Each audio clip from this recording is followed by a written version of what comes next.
మన తండ్రి అయిన దేవుని నుండి ప్రభు అయిన యేసుక్రీస్తు నుండి కృపయు సమాధానము మీకు కలుగునుగాక. ఆమేన్. దయచేసి కూర్చునండి.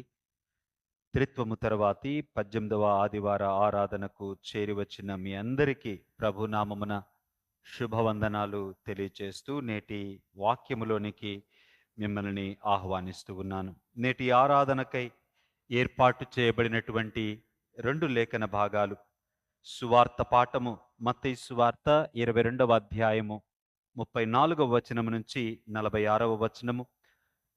పత్రిక పాఠము కొరంథీయులకు రాసినటువంటి పత్రిక 1వ అధ్యాయము 4 నుంచి 9 వచనాలు.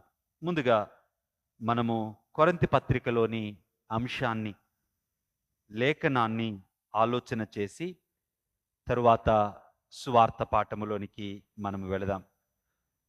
పత్రిక పాఠము కొరంథీయులకు రాసిన మొదటి పత్రిక 1వ అధ్యాయము 4 నుంచి 9 వచనాలలో మనకు కృప ద్వారా పిలవబడిన సంఘము, కృప ద్వారా నింపబడిన సంఘము, కృప ద్వారా బలపరచబడినటువంటి సంఘము, కృప ద్వారా సంపూర్తి చేయబడుతూ ఉన్నటువంటి సంఘము మనకు స్పష్టంగా కనపడుతుంది.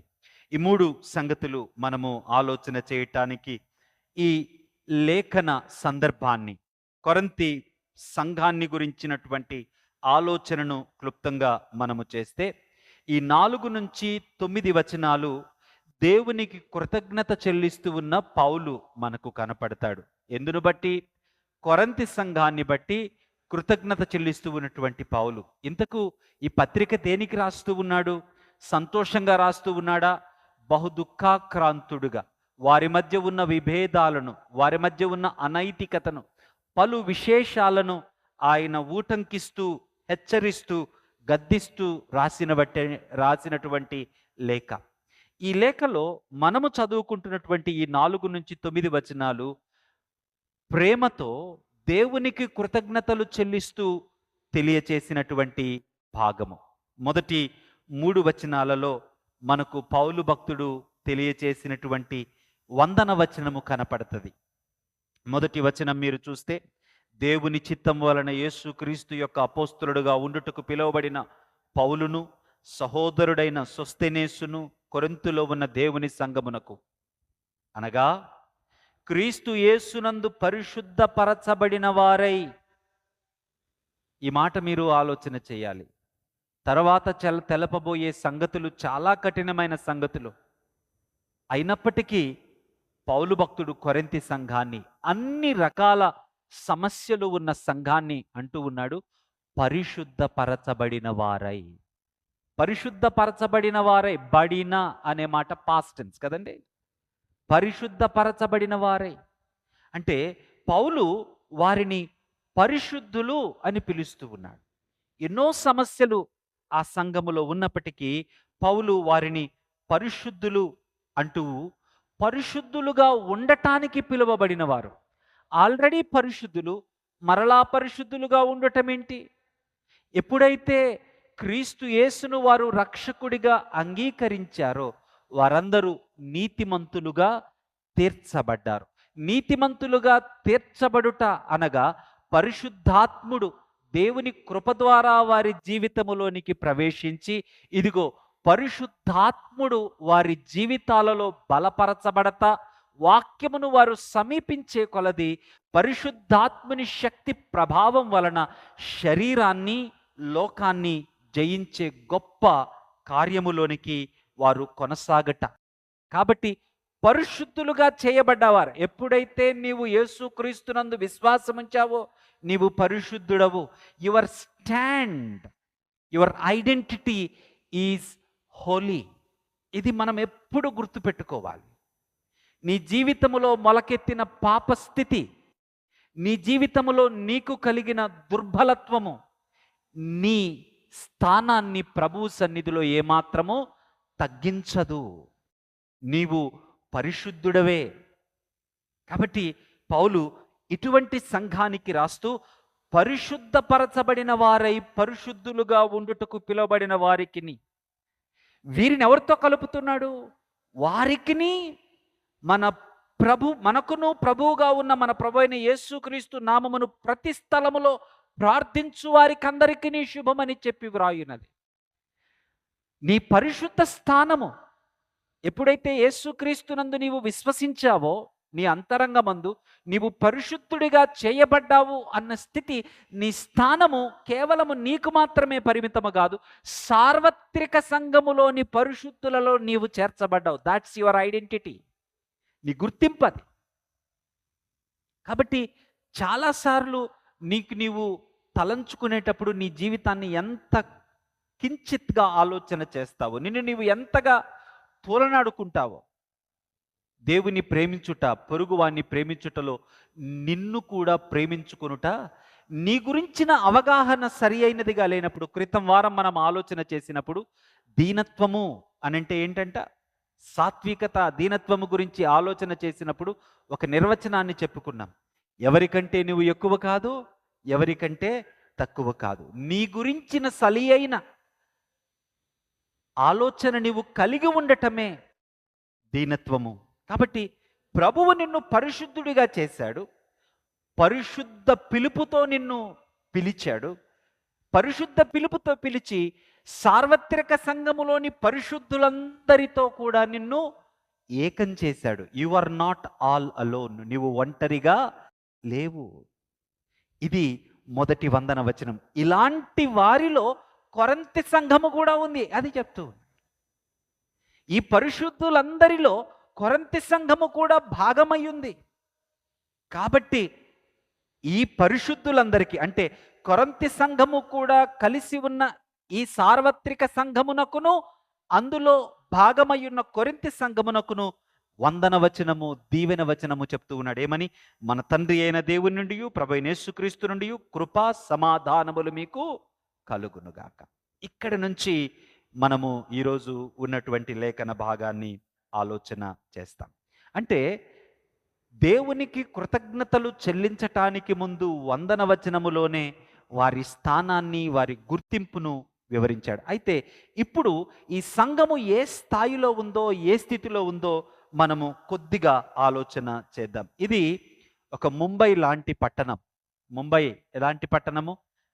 ముంబై ఎప్పుడు కూడా రకరకాల ప్రజలతో, కాస్మోపాలిటన్ సిటీ అంటాం. రకరకాల దేశము నుంచి, ప్రపంచము నుంచి రకరకాల జాతులు, రకరకాల భాషలు, రకరకాల రంగులు, ఇలాంటి వారితో నింపబడినటువంటి ఒక ప్రదేశము. ఈస్ట్ అండ్ వెస్ట్ని కలిపే ఒక ఓడరేవు ఉన్నటువంటి ప్రదేశము. అధికమైనటువంటి వర్తక వాణిజ్యాలు, వ్యాపార లావాదేవీలు జరుగుతూ ఉన్నటువంటి ప్రదేశము. చాలా డబ్బు, ధనికమైనటువంటి ప్రదేశం.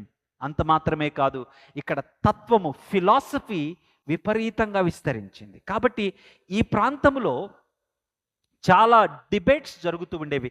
ఎలక్వెన్సీ అంటే మనకు వక్తృత్వ పోటీలు అంటారు. చిన్నప్పుడు మన స్కూల్స్లో మనకు వక్తృత్వ పోటీలు జరిగేవి, ఎలక్యూషన్ కాంపిటీషన్ అంటాం.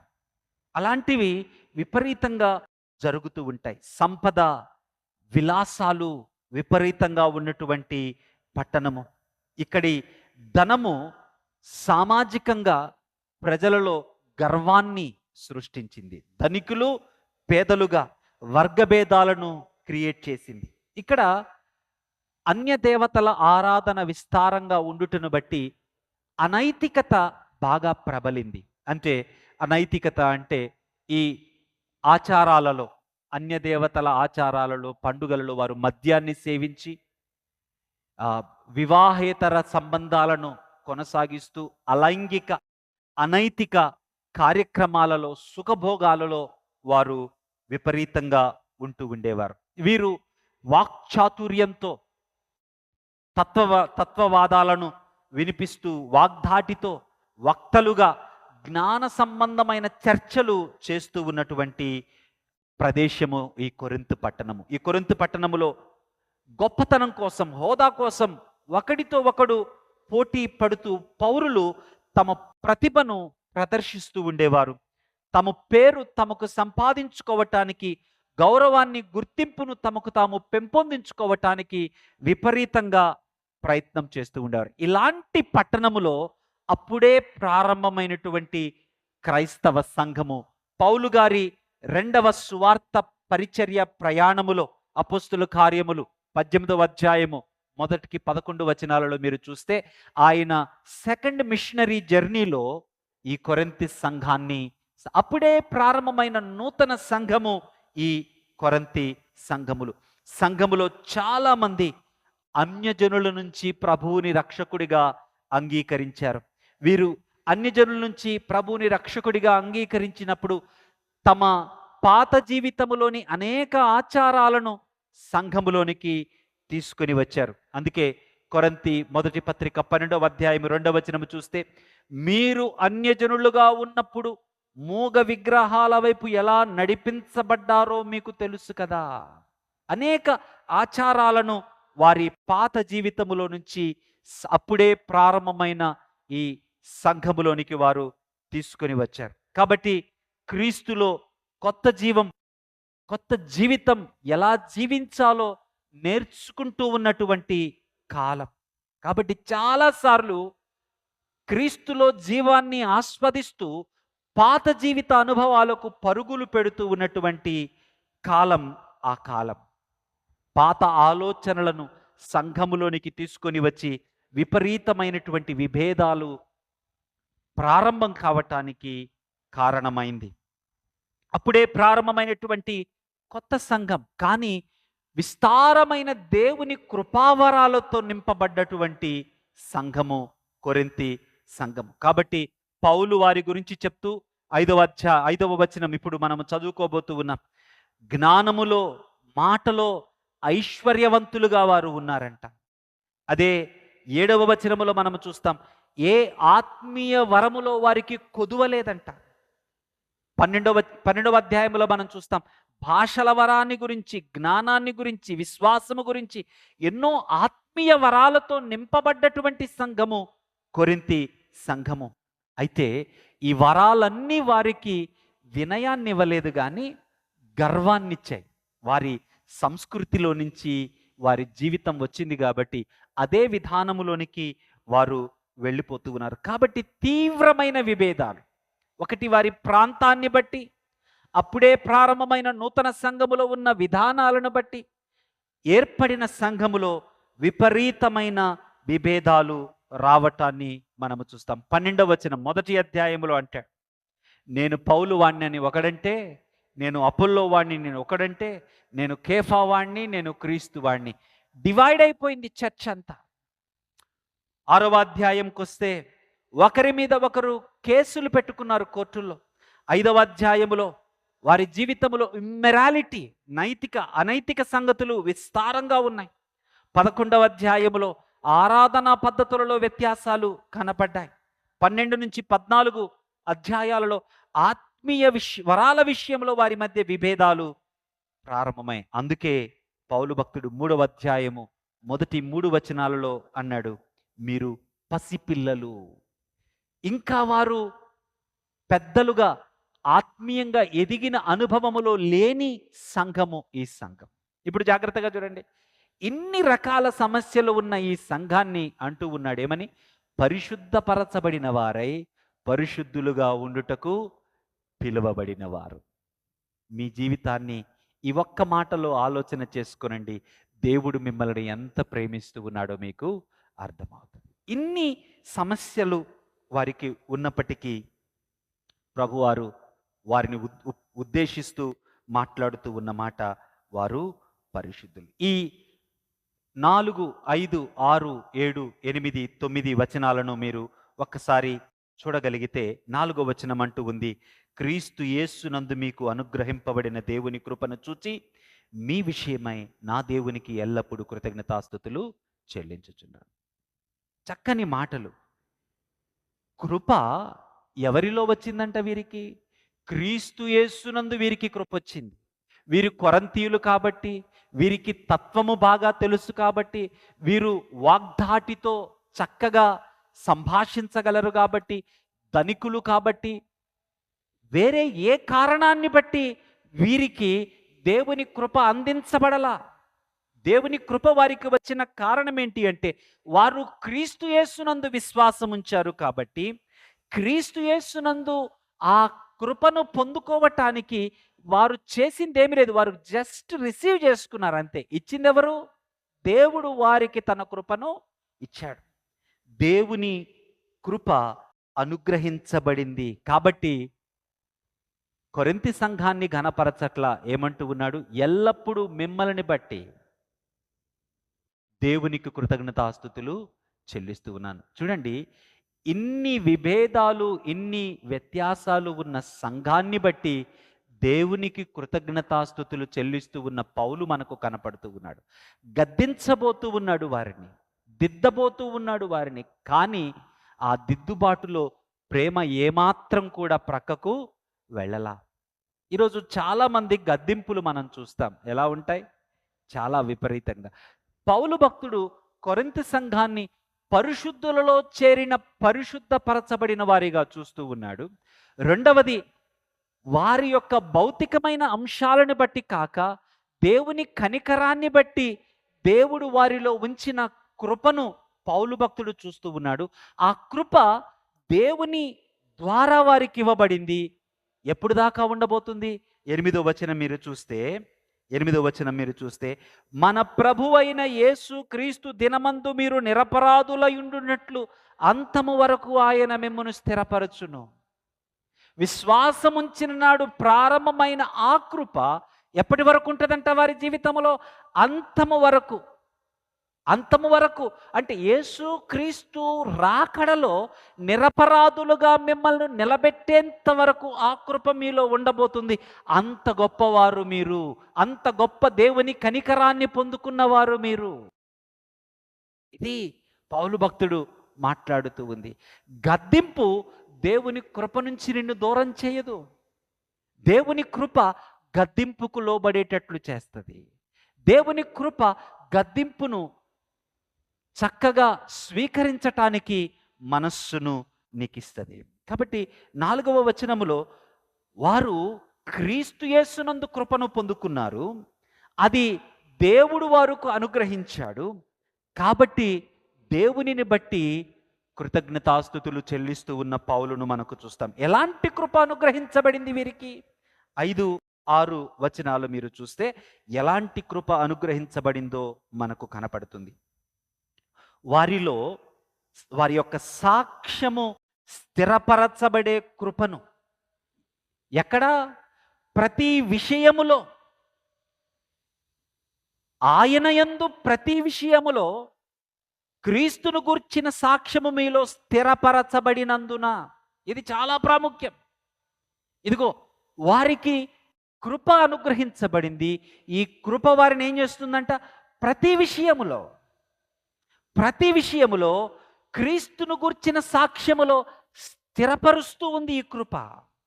అంటే ఎంత గొప్పగా అంటే సమస్త ఉపదేశములోను, సమస్త జ్ఞానములోను ఐశ్వర్యవంతులుగా చేసి, సమస్త ఉపదేశములోను, సమస్త జ్ఞానములోను వారిని ఐశ్వర్యవంతులుగా చేసి, వారి జీవితములోని అన్ని సందర్భాలలో ఈ కృప ఏం చేస్తూ ఉందంట?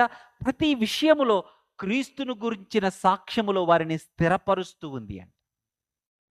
ఎలా స్థిరపరుస్తూ ఉంది? 7వ వచనం, ఏ కృపావరమునందును లోపము లేక మీరు మన ప్రభువైన యేసు క్రీస్తు ప్రత్యక్షత కొరకు ఎదురు చూస్తూ ఉన్నారు. అలాగా సమస్తమైన జ్ఞానముతో, ఉపదేశముతో మీరు బలపరచబడి ప్రతి విషయములో క్రీస్తును పోలి బ్రతకటానికి బలపరిచే దేవుని కృప ఏం చేసింది? మీలో అవసరమైన ప్రతి కృపావరాన్ని మీకు అనుగ్రహించింది. అంటే దేవుని కృప దేవుడు అనుగ్రహించాడు. ఈ కృప జ్ఞానములో, ఉపదేశములో మిమ్మల్ని బలపరిచి క్రీస్తునందు ప్రతి విషయములో మిమ్మల్ని స్థిరపరిచింది. అలా మీరు స్థిరపరచటానికి యేసు క్రీస్తు ద్వారా అనుగ్రహించబడిన ఈ కృప అవసరమైన ప్రతి కృపావరాన్ని మీకు అనుగ్రహించింది. క్రీస్తును గురించిన సాక్ష్యములో మీరు స్థిరపరచటానికి ప్రభువైన యేసు క్రీస్తు ప్రత్యక్షత కొరకు ఎదురు చూస్తూ ఉన్న మీలో ప్రతి కృపావరాన్ని లోపము లేని స్థితిలో మీరు నిలవటానికి అనుగ్రహించింది. కృప నీలోనికి ప్రవేశించింది. కానీ కృపావరాలు ఎందుకంట? మీ అందరి కొరకు. మీ అందరి కొరకు.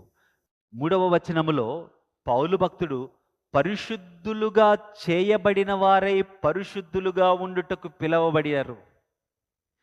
నీవు ఒక్కడివిగా పరిశుద్ధుడిగా చేయబడ్డావు, కానీ అందరిలోనికి నీవు ఏకమైనప్పుడు నీ పరిశుద్ధత, ఒక్కడిగా నీలోనికి కృప ప్రవేశించింది, కానీ అందరిలో నీవు ఐక్యతలోనికి వచ్చినప్పుడు కృపా వరాల యొక్క సామర్థ్యాన్ని నీవు అనుభవిస్తావు.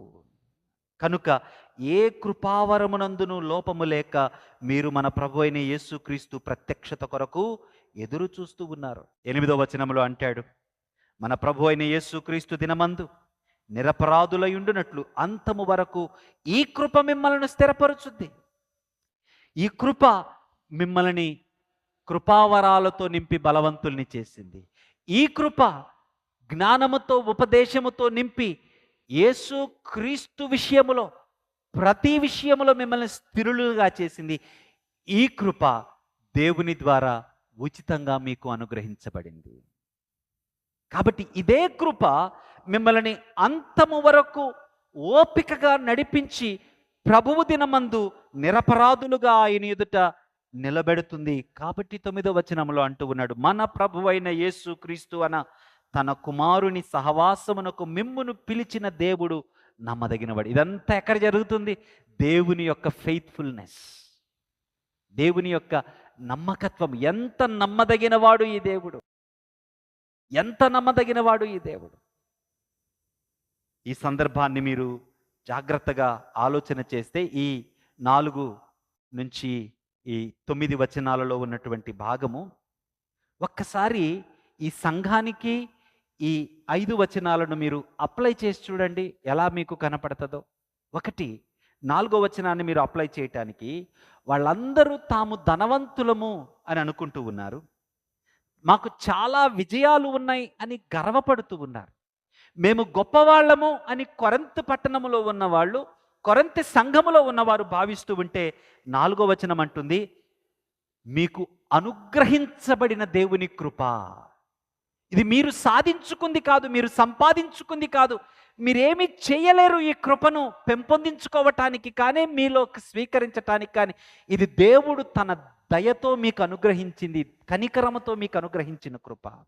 ఇందులో మీరు గొప్ప చేసుకోవటానికి, మీరు గర్వపడటానికి ఎటువంటి అవకాశం. నిజమైన దేవుని కృప మనల్ని బట్టి రాదు, కానీ దేవుని కనికరాన్ని బట్టి మన జీవితాలలోనికి వస్తుంది అన్న సంగతి మనం జ్ఞాపకం చేసుకోవాలి. 2వ సంగతి మీరు ఆలోచన చేస్తే 5, 6 వచనాలలో వాళ్ళు అనుకుంటూ ఉన్నారు, మేము ఫిలాసఫీలో చాలా గొప్పవాళ్ళం, ఎలక్వెన్సీ మాకుంది, మేము వాగ్దాటితో మాట్లాడగల వాళ్ళం, మేము గొప్ప పేరు చేసుకోగలం మాకు అని వాళ్ళు అనుకుంటూ ఉన్నారు. అయితే జ్ఞానాన్నిచ్చింది ఈ కృప, వాక్కుని ఇచ్చింది ఈ కృప. అన్ని విషయాలలో యేసు క్రీస్తునందు వారి సాక్ష్యాన్ని స్థిరపరుస్తుంది కూడా ఈ కృపే. నీ ఎలక్వెన్సీ, నీ గ్రేట్ అని నీ కిరీటాలు ఏవైతే ఉన్నాయో ఆ కిరీటాలు ఏవి కూడా నీ ఆత్మీయ జీవితం యొక్క మనుగడకు ఉపయోగపడవు. యేసుక్రీస్తునందే. 4వ వచనములో క్రీస్తునందు కృప అనుగ్రహించబడింది. 5, 6 వచనాలలో ఆయన యందు నీ సాక్ష్యము స్థిరపరచబడతా ఉంది. నీ విజయము కూడా క్రీస్తులోనే. ఇన్ క్రైస్ట్, క్రీస్తులో నీ గుర్తింపు పరిశుద్ధపరచబడిన వాడు, క్రీస్తులో నీ గుర్తింపు పరిశుద్ధులలో చేర్చబడిన వాడవు, క్రీస్తులో నీ గుర్తింపు పరిశుద్ధుడిగా ఉండుటకు పిలవబడిన వాడవు. క్రీస్తులో నీవు లేకపోతే, క్రీస్తులో నీ బ్రతుకును చూసుకోలేకపోతే, క్రీస్తులో ఉన్న అందరితో ఐక్యము కాలేకపోతే నీ జీవితము క్రీస్తుకు చెందిన జీవితము కాదు. వారికి అందించబడిన కృప వారి వలన కలిగినది కాదు, దేవుని వరం. వారి జీవితంలో ఉన్నటువంటి సాక్ష్యము వారి సామర్థ్యం వలన కలిగినది కాదు, క్రీస్తునందు దేవుడు కాచిన కాపు. 6వ వచనములో మనము చూస్తే వారు తమను తాము ప్రదర్శించుకుంటున్నారు ప్రజలందరి ఎదుట, కానీ క్రీస్తును గుర్చిన సాక్ష్యము వారిలో స్థిరపరిచింది దేవుని కృప, దేవుని యొద్ద నుంచి వచ్చిన పరిశుద్ధాత్ముడు. ఇది సమాజములో నుంచి రాలా, సమాజములో నుంచి రాలా. ఎక్కడి నుంచి? నీ అంతరంగములో నుంచి పరిశుద్ధాత్ముడు నీకు జరిగిస్తూ ఉన్నటువంటి గొప్ప కార్యం. వారు తమ సొంత శక్తిని ఆధారం చేసుకొని తమను తాము గొప్పగా నిలబెట్టుకుందాం అనుకుంటూ ఉన్నారు. ప్రభు వాక్యం అంటుంది, పౌలు భక్తుడు అంటున్నాడు, అయ్యా మీకున్న ఏ అర్హతలు మిమ్మల్ని ఆఖరి వరకు నిలబెట్టవు. ఎవరు నిలబెడతారు? మీలోనికి మీ ప్రమేయము లేకుండా కనికరం ద్వారా మీకు అందించబడిన ఆ కృప, ఆ కృపాశక్తి, ఇదిగో ప్రభువు దినము వరకు మిమ్మల్ని కాపాడటం మాత్రమే కాదు, నిర్దోషులుగా ఆయన ఎదుట మిమ్మల్ని నిలబెడుతుంది. కాబట్టి ఇంత గొప్ప కార్యము ఎక్కడ జరిగింది? యేసుక్రీస్తునందు. ఎవరు చేశారు? దేవుడు చేశాడు. కాబట్టి యేసుక్రీస్తునందు ఇటువంటి మేలును చేసిన దేవునికి నేను కృతజ్ఞతలు చెల్లిస్తూ ఉన్నాను అని పౌలు భక్తుడు అంటూ ఉన్నాడు. వాళ్ళు కలిగిన ప్రతిదీ, అది వాగ్దాటి కావచ్చు, డబ్బు కావచ్చు, అందం కావచ్చు, సంస్కృతి కావచ్చు, గిఫ్ట్స్ కావచ్చు, నాలెడ్జ్ కావచ్చు, ఇవన్నీ కూడా క్రీస్తునందు దేవుడు వారికి అనుగ్రహించినవి. కాబట్టి కృప దేవుని కనికరము ద్వారా మిమ్మల్ని పిలిచింది. దేవుని కనికరములో ఈ కృప మిమ్మల్ని క్రీస్తునందు స్థిరపరిచింది. క్రీస్తునందు దేవుని కనికరము ద్వారా స్థిరపరిచిన ఈ కృప అంతము వరకు మీకు బలాన్నిస్తూ క్రీస్తు యేసు ఎదుర మిమ్మల్ని నిర్దోషులుగా నిలబెట్టుద్ది. ఈ కృప మనకు ఎలా అర్థమవుతుంది? ఈ కృపను మనము తోసిపుచ్చుకునే అవకాశం ఎంతుంది? ఈ కృపను అర్థం చేసుకోలేకపోయిన ప్రజలు ఎవరైనా ఉన్నారా? ఈరోజు ఈ కృపను నేను సరిగా గ్రహిస్తూ ఈ కృపలో నా జీవితాన్ని చూసుకోగలుగుతూ ఉన్నానా లేదా? ఈ ప్రశ్నను మనము ఈరోజు ఆలోచన చేయవలసిన అవసరత ఉన్నది. మనకున్నటువంటి సువార్త పాఠము మత్తయి సువార్త 22వ అధ్యాయములో మనందరికీ సుపరిచితమైనటువంటి లేఖన భాగము ఈ పాఠము. ఈ పాఠములో యేసుక్రీస్తు ప్రభువారి దగ్గరికి ఒక పరిసయ్యుడు వచ్చి, అయ్యా ఆజ్ఞలలో గొప్ప ఆజ్ఞేది అని అడుగుతూ ఉన్నాడు. అంటే యేసుక్రీస్తు ప్రభువారు చెప్పిన జవాబు, దేవుణ్ణి ఆత్మతో సత్యముతో ఆరాధించాలి అనే విషయాన్ని, నీ దేవుణ్ణి నీవు ప్రేమించాలి అనే విషయాన్ని తెలియచేసి 37వ వచనంలో చూస్తాం. అందుకు ఆయన నీ పూర్ణ హృదయంతోను, నీ పూర్ణ ఆత్మతోను, నీ పూర్ణ మనస్సుతోను నీ దేవుడైన ప్రభువును ప్రేమించాలి. రెండవది, నిన్ను వలె నీ పొరుగు వానిని ప్రేమించాలి. ఈ రెండు విషయాలు చెప్పటాన్ని మనము చూస్తాం. ఎక్కడి నుంచి తీసుకున్నాడు ఈ రెండు సంగతులు? ద్వితీయోపదేశకాండములో నుంచి ఈ సంగతులు తీసుకున్నాడు. కొద్దిగా ఈ విషయాన్ని మనము ఆలోచన చేస్తే, ద్వితీయోపదేశకాండము 10వ అధ్యాయానికి ఒకసారి మీరు వస్తే ఈ ప్రేమను గురించి మనము ఆలోచన చేయటానికి మనకు సహాయం అవుతుంది. ద్వితీయోపదేశకాండం 10వ అధ్యాయం 12 నుంచి 21 వచనాలలో కొన్ని విలువైన విషయాలు మనము ఆలోచన చేసుకొని మత్తయి సువార్తలోనికి మనం వెళదాం. ఇక్కడ అప్పటికే వారు ఆ దూడను విగ్రహంగా చేసుకొని భయంకరమైన పాపము చేసిన తర్వాత ఇశ్రాయేలీయులకు హెచ్చరిక చేస్తూ ఉన్నటువంటి మోషే భక్తుడి మాటలు ఇప్పుడు మనము ఆలోచన చేస్తూ ఉన్నాం. 12వ వచనంలో అంటాడు, నీ దేవుడైన యెహోవాకు నువ్వు భయపడు, ఆయన మార్గాలలో నడుచుకో, ఆయనను ప్రేమించి నీ దేవుడైన యెహోవాను నీ పూర్ణ మనస్సుతోను నీ పూర్ణాత్మతోనూ సేవించు. ఎందుకు ప్రేమించమంటున్నాడు? ఎందుకు ప్రేమించమంటూ ఉన్నాడు మోషే? ఇంకా చూడండి, నీ మేలు కొరకు నేడు నీకు ఆజ్ఞాపించు యెహోవా కట్టడలను అనుసరించి నడుచుకొందునను మాట కాక నీ దేవుడైన యెహోవా నిన్ను మరి ఏమడుగుచూ ఉన్నాడు? చూడు, ఆకాశము మహాకాశము భూమి అవన్నీ ఆయనవే కదా. 15వ వచనం మీరు కాన్సన్ట్రేట్ చేయాలని కోరుకుంటున్నాను. అయితే యెహోవా నీ పితరులను ప్రేమించి వారి యందు ఆనందపడి సమస్త జనములలో వారి సంతానమైన మిమ్మును నేటి వలె ఏర్పరచుకొనెను. మరలా అగైన్ సేమ్ ఫార్ములా. కొరింథీ సంఘములో పౌలు భక్తుడు ఇక్కడి నుంచే మాట్లాడుతూ ఉన్నాడు. కొరింథీ సంఘమా, మీకున్న దేన్ని బట్టి దేవుడు తన కనికరాన్ని చూపలా. మోషే కూడా అదే సంగతి చెప్తున్నాడు.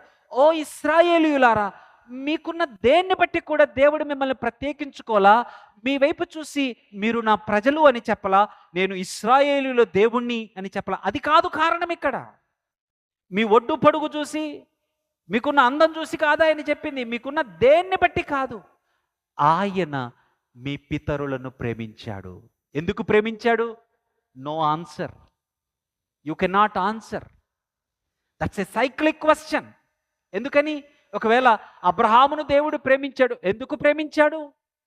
ఇదే ప్రశ్న ఇక్కడ ఉన్నటువంటి బాలాజీని దేవుడు ప్రేమించాడు, బాలాజీని దేవుడు పిలిచాడు అన్నాడు అనుకోండి, అప్పుడు మరలా సేమ్ ప్రశ్న సన్నీ వేయచ్చు. ఎందుకు?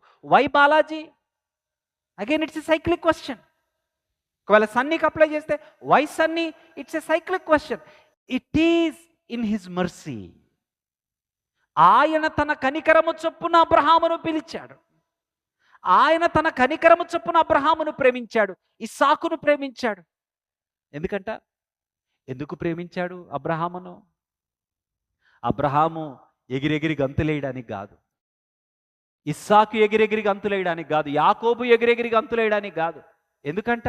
అబ్రహామును దేవుడు ఎందుకు ప్రేమించాడంటే, అబ్రహాము యొక్క విధేయత ద్వారా భూమి యొక్క సమస్త వంశాలు ఆశీర్వదించబడాలి అని.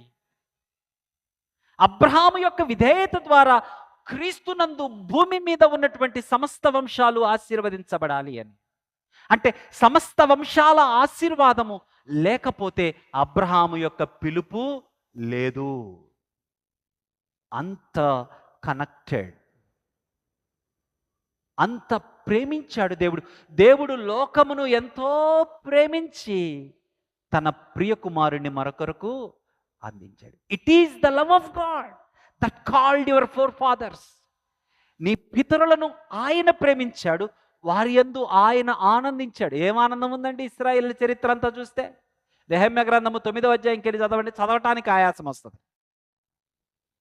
అయ్యా, నువ్వు మమ్మల్ని పిలిచావు, అయినను తప్పిపోయాము, అయినను నువ్వు కనికరించి. మరలా నువ్వు మమ్మల్ని బాగు చేశావు, నడిచాము, మరలా మేము తప్పిపోయాము, అయినను నువ్వు కనికరించి. Read it. 9వ అధ్యాయం నెహెమ్యా గ్రంథం అంతా మీరు చదవండి. తర్వాత భయం వేస్తుంది, అసహ్యం వేస్తుంది. ఏం ఆనందం వాళ్ళలో? ఆయన ఆనందించాడు తన కనికరము చొప్పున, ఆయన ప్రేమించాడు తన కనికరము చొప్పున. కాబట్టి ఆయనకు మీరు జనులయ్యారు. ఆయన తన కనికరము చొప్పున ప్రేమించాడు కాబట్టి ఆయన ప్రేమను బట్టి ఇదిగో ఆయనను మీరు ప్రేమించండి. ఎందుకు ప్రేమించాలి? ఆయన ప్రేమించాడు కాబట్టి ప్రేమించాలా? ఎందుకు ప్రేమించాలి? ఒకటి, మీ ప్రమేయం లేకుండా ఆయన ప్రేమించాడు. ఆయన ప్రేమ ఏంటో కూడా చెప్తూ ఉన్నాడు ఈ భాగంలో. ఏంటంటే ఆయన ప్రేమ 16వ వచనంలో అంటాడు, కాబట్టి మీరు సున్నతి లేని మీ హృదయానికి సున్నతి చేసుకొని ఇక మీద ముష్కరులు కాకుండుడి. మీరు పనికి మాలిన బ్రతుకు బ్రతకవద్దు, ఆలోచన చేయండి. ఏం ఆలోచన చేయాలి? 17వ వచనం, యెహోవా పరమదేవుడు, పరమప్రభువు, మహాదేవుడు, పరాక్రమవంతుడు, భయంకరుడు. ఆయన నరుల ముఖమును లక్ష్యపెట్టువాడు కాదు, లంచము పుచ్చుకొననివాడు. ఆయన నువ్వు మ్యానిపులేట్ చెయ్యలేవు. ఆయనకు నువ్వు బలులిచ్చి, ఆరాధనలు చేసి, ఇంకోటేదో చేసి, ఇంకోటేదో చేసి ఆయన నువ్వు మ్యానిపులేట్ చేయలేవు. ఆయన నీ పై రూపాన్ని చూసేవాడు కాదు. ఆయన గొప్ప దేవుడు. కాబట్టి ఆ గొప్ప దేవుడికి మీరేం చేయాలి? మీ హృదయాన్ని సున్నతి చేసుకోండి. మీ హృదయాన్ని కఠినపరచుకోవద్దు, మీ హృదయాన్ని సున్నతి చేసుకోండి. మీ హృదయానికి సున్నతి జరిగితేనే మీరు దేవుని ప్రేమించగలుగుతారు. దేవుని ప్రేమించడం ఏంటి? ఎందుకు ప్రేమించాలి? ఆయన పైరూపాన్ని చూసేవాడు కాదు, ఆయనను మీరు మ్యానిపులేట్ చేయలేరు. కాబట్టి ఈ దేవుడు ఎవరో చెప్తూ ఉన్నాడు 18వ వచనము ఏంటంట, ఆయన తండ్రి లేని వానికి, విధవరాలికి న్యాయము తీర్చి పరదేశి యందు దయ ఉంచి అన్న వస్త్రములు అనుగ్రహించువాడు. మీరు ఐగుప్తు దేశములో పరదేశులయుంటిరి గనుక పరదేశిని జాలిపడుడి. నీ దేవుడైన యెహోవాకు భయపడి ఆయనను సేవించి ఆయనను హత్తుకొని ఆయన నామమున ప్రమాణము చేయవలెను. ఆయనే నీకు కీర్తనీయుడు. నీవు కన్నులారా చూచుచుండగా భీకరమైన ఆ గొప్ప కార్యములు నీ కొరకు చేసిన నీ దేవుడు ఆయనే. ఇదిగో, నీవు ఒకప్పుడు అన్యాయము చేయబడతా ఉంటే నీ జీవితంలోనికి వచ్చి ప్రేమను బట్టి నీకు న్యాయాన్ని చేసిన దేవుడు. ఆయన న్యాయాన్ని చేస్తాడు, ఆయన కనికరాన్ని చూపుతాడు. ఇదిగో, ఆయన నిన్ను ప్రేమించాడు. ప్రేమించిన ఆయన న్యాయాన్ని చేసి కనికరాన్ని చూపి ఆ న్యాయము కనికరము నీకు అందటానికి నీకు గొప్ప కార్యాలు చేశాడు. ఎర్ర సముద్రాన్ని 2 పాయలుగా చేశాడు. మన్నాను కురిపించాడు. అగ్నిస్తంభముగా ఉన్నాడు, మేఘస్తంభముగా ఉన్నాడు. బండ నుంచి నీళ్లను తీసుకొని వచ్చాడు. మారాను మధురంగా మార్చాడు. నీది కాని దేశములోనికి నిన్ను తీసుకుని వెళ్ళి నిన్ను నివసింపచేశాడు. మహత్కార్యములు చేశాడు ఈయన నీ కొరకు.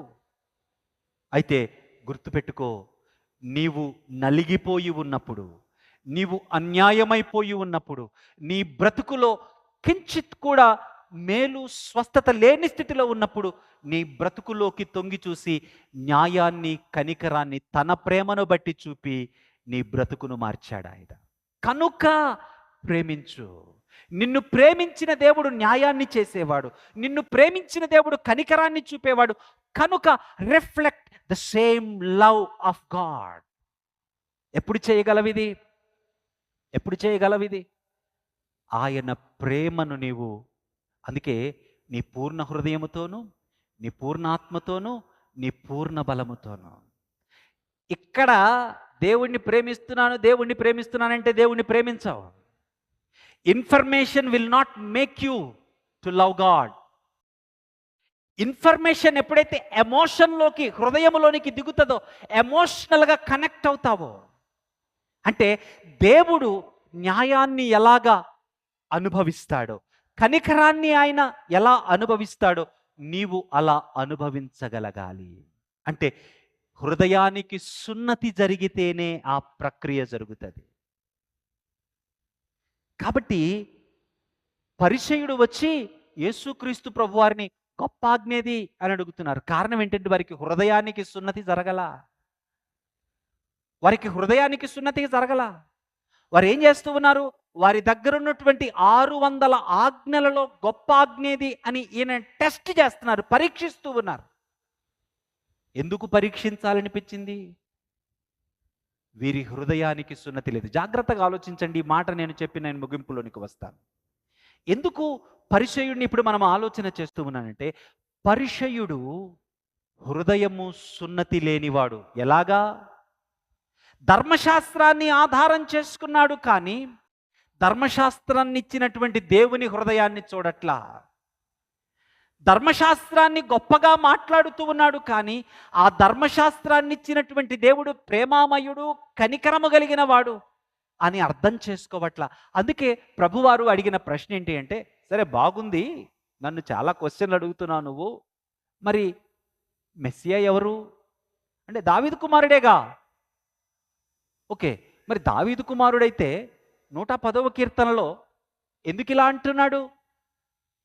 నా ప్రభువు అని తనకు పుట్టబోయే కుమారుడు గురించి దావీదు నా ప్రభువు అని ఎందుకు అంటున్నాడు? అంటే తనకు పుట్టబోయేవాడిని తనకంటే గొప్పవాడిగా ప్రభువు అని ఎందుకు సంబోధిస్తూ ఉన్నాడు? వెంటనే అందరూ మౌనమైపోయారు. ఎందుకు మౌనమైపోయారు? యేసు క్రీస్తు ప్రభువారి యొక్క దైవత్వాన్ని ఒప్పుకోవడం ఇష్టం లేక వారు మౌనమైపోయారు. యేసు క్రీస్తు ప్రభువారిని దేవుడు అనవలసి వస్తుందని వారు మౌనమైపోయారు. ధర్మశాస్త్రమంతా వారికి స్పష్టంగా తెలుసు, కానీ ధర్మశాస్త్రాన్ని ఇచ్చినటువంటి దేవుడే వారి మధ్య నిలిచినప్పుడు ఆ దేవుణ్ణి వారు చూడలేని గుడ్డితనములో ఉన్నారు. వారి హృదయమునకు సున్నతి కలగల. వారికి సున్నతి కలగలేదు కాబట్టి ఆయనను వెంబడించుట మానేసి ఆయనను పరీక్షిస్తూ ఉన్నారు.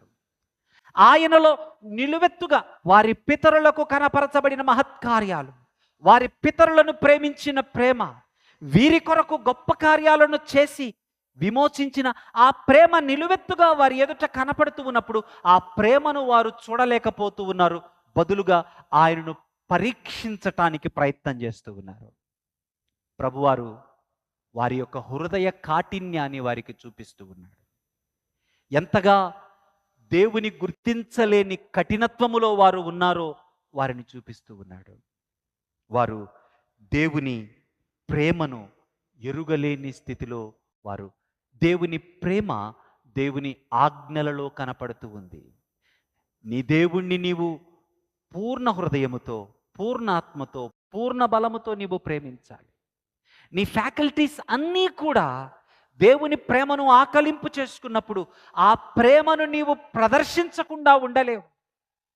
ఆ ప్రేమ నరావతారిగా యేసు క్రీస్తుగా ఈ లోకములోనికి వచ్చినప్పుడు సంపూర్ణముగా దేవుని ప్రేమించి పరిపూర్ణంగా పొరుగువాణ్ణి ప్రేమించిన ఆ ప్రేమ, ధర్మశాస్త్రము దేవుని వలె బ్రతకటానికి ఏ మనిషికి శక్తినివ్వలేకపోయింది. ధర్మశాస్త్రము దేవుని వలె బ్రతకటానికి బలాన్నివ్వలేకపోయింది. బలాన్నివ్వలేని ధర్మశాస్త్రము దగ్గరకు వెళ్ళి మేము ధర్మశాస్త్రాన్ని అనుసరిస్తూ ఉన్నాము, మేము ఆచారాలు చేస్తూ ఉన్నాము, సున్నతి చేయించుకుంటున్నాము, దశమ భాగాలు ఇస్తూ ఉన్నాము, ఆలయానికి వెళుతూ ఉన్నాము, బలులర్పిస్తూ ఉన్నాము అంటున్నారే కానీ ఇదిగో మేము ప్రేమిస్తూ ఉన్నాము, మేము కనికరాన్ని చూపుతూ ఉన్నాము, బీదలను, విధవలను, అనాథలను మా జీవితంలో దేవుడిచ్చిన దానిలో నుంచి ప్రేమను కనపరుస్తూ ఉన్నాము, అందరితో కలిసిపోతూ ఉన్నాము, ఒక్క జనాంగముగా బ్రతుకుతూ ఉన్నాము, వ్యత్యాసాలు లేవు మాకు అనలేకపోతూ ఉన్నారు. ఒక్క ఉదాహరణను మీరు జ్ఞాపకం చేసుకోండి. మంచి సమరయుడు కథ, మంచి సమరయుడు ఉపమానం. యాజకుడు వెళ్ళాడు అటువైపు నుంచి, లేవీయుడు వెళ్ళాడు. తాకను కూడా తాకలేదు, తాకను కూడా తాకలా. కానీ సమరయుడు వచ్చాడు, తాకాడు, ద్రాక్షరసం ఇచ్చాడు, నూనె రాశాడు, డబ్బు ఖర్చు పెట్టాడు, తన కొరకు కనికరాన్ని, ప్రేమను చూపాడు. దేవుడు ప్రేమ, ప్రేమ చూపలేనివాడు, ప్రేమను కలిగి ఉండలేనివాడు దేవునివాడు కాడు. ఆ ప్రేమను నిలవెత్తుగా నడిచి జీవించినటువంటి సాక్షాత్కారమే యేసుక్రీస్తు ప్రభువారు. ధర్మశాస్త్రము ఏ క్రియను చేయలేకపోయిందో ఆ క్రియల యావత్తును యేసుక్రీస్తు చేసి కృపను మనకు అనుగ్రహించాడు. ఆ కృపను పొందుకున్న సంఘమే కొరింథీ సంఘము.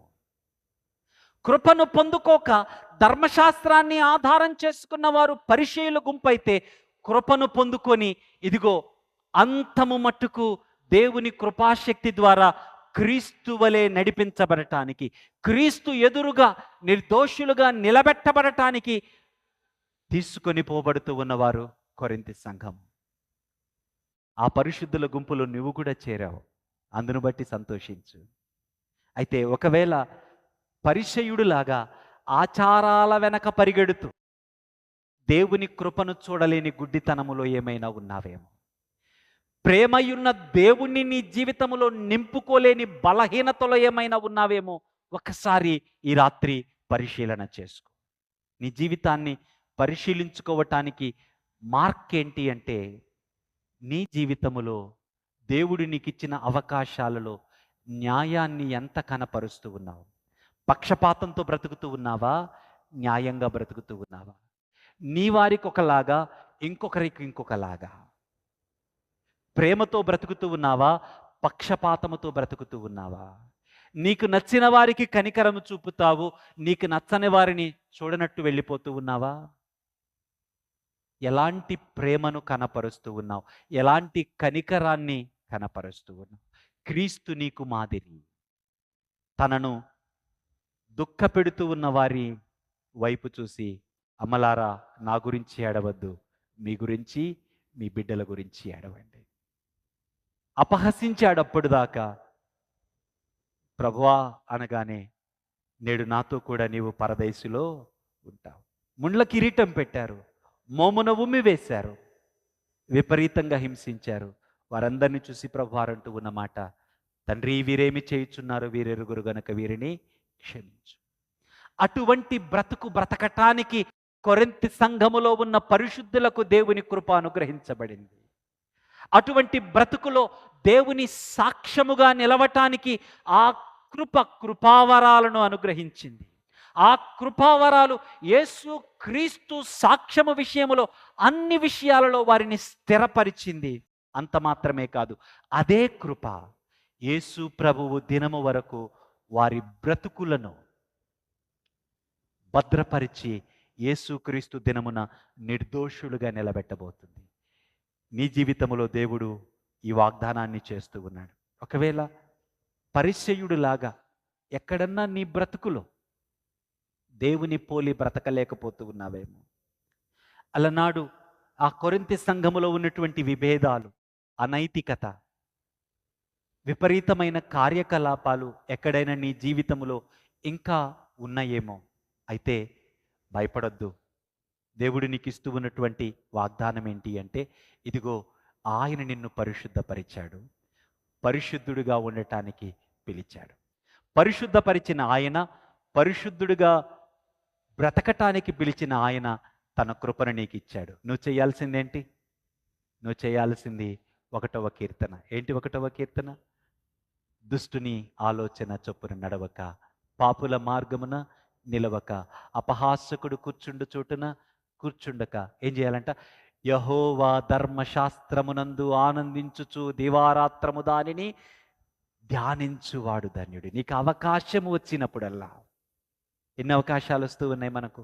1 ఆదివారపు ఆరాధన, 2 బుధవారం బైబిల్ స్టడీ, 3 శుక్రవారం బైబిల్ స్టడీ, 4 మీరు మాకు ఫోన్ చేసి మా ఇంట్లో ప్రేయర్ పెట్టండి అంటే ఇమ్మీడియట్గా వచ్చేసి మీ ఇంట్లో ప్రేయర్ పెట్టడానికి మేము సిద్ధంగా ఉన్నాం. ఎన్ని అవకాశాలు!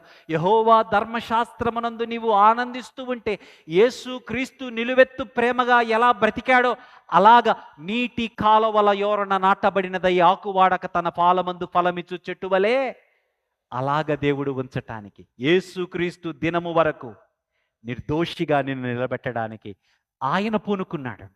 నమ్మదగిన ఆ దేవుని వైపు చూసి నీ బ్రతుకులో ధైర్యాన్ని తెచ్చుకో. ప్రభువు నీకు అటువంటి గొప్ప కనికరాన్ని, కృపను అనుగ్రహించి ఆయన రాకడలో నిర్దోషిగా నిన్ను నిలబెట్టునుగాక. ఆమేన్. సమస్త జ్ఞానముకు మించిన దేవుని సమాధానం యేసుక్రీస్తు వలన మీ హృదయములకును తలంపులకును కావలియుండునుగాక. ఆమేన్. దయచేసి